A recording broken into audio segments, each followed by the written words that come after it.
परिवर्तन। एक व्यक्ति सुबह सुबह समुद्र के किनारे टहल रहा था।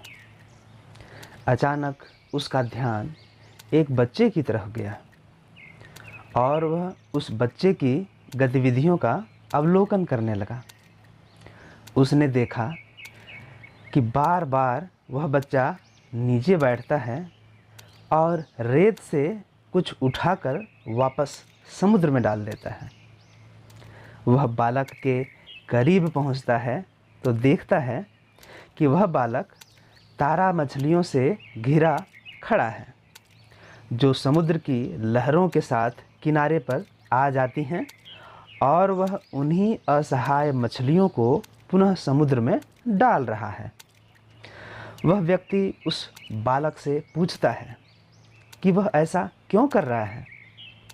बिना रुके जवाब में बच्चा कहता है कि ज्वार के कारण मछलियां किनारे पर आ गई हैं और कुछ ही देर में सूर्य की किरणों की तीक्ष्णता भी बढ़ जाएगी, जिसकी वजह से ये मछलियां मर जाएंगी।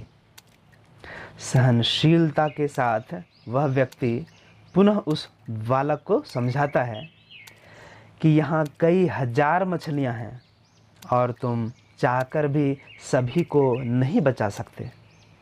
तुम्हारी मेहनत कोई बड़ा परिवर्तन नहीं ला सकती है।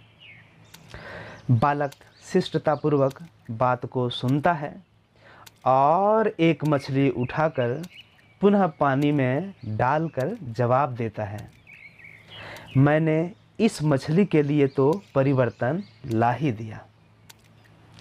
संदेश इस कहानी का यही है कि यदि हम कई प्रतिबंधों और नियमों के कारण सभी का जीवन नहीं भी बदल पाते हैं, पर किसी एक या कुछ लोगों के जीवन की दिशा भी बदल पाते हैं, तो यह भी सराहनीय होगा।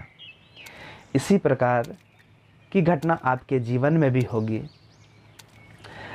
कि यदि आप टीचर हैं तो कुछ लोग बोलेंगे कि आप टीचर होकर के भी बहुत बड़ा काम नहीं कर पा रहे हैं।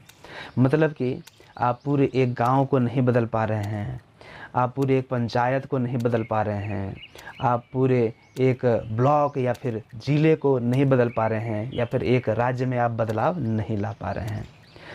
तो आपको मन में सोचना है या फिर किसी को जवाब देना है कि ठीक है, मैं पूरे राज्य के बच्चों में परिवर्तन नहीं ला सकता हूँ, लेकिन मैं जिस स्कूल में हूँ, मैं जिस क्लास में जाता हूँ, मैं उन बच्चों में परिवर्तन ज़रूर ला दूँगा। तो ये कहानी आपको कैसी लगी, जवाब आप ज़रूर लिखेंगे। धन्यवाद।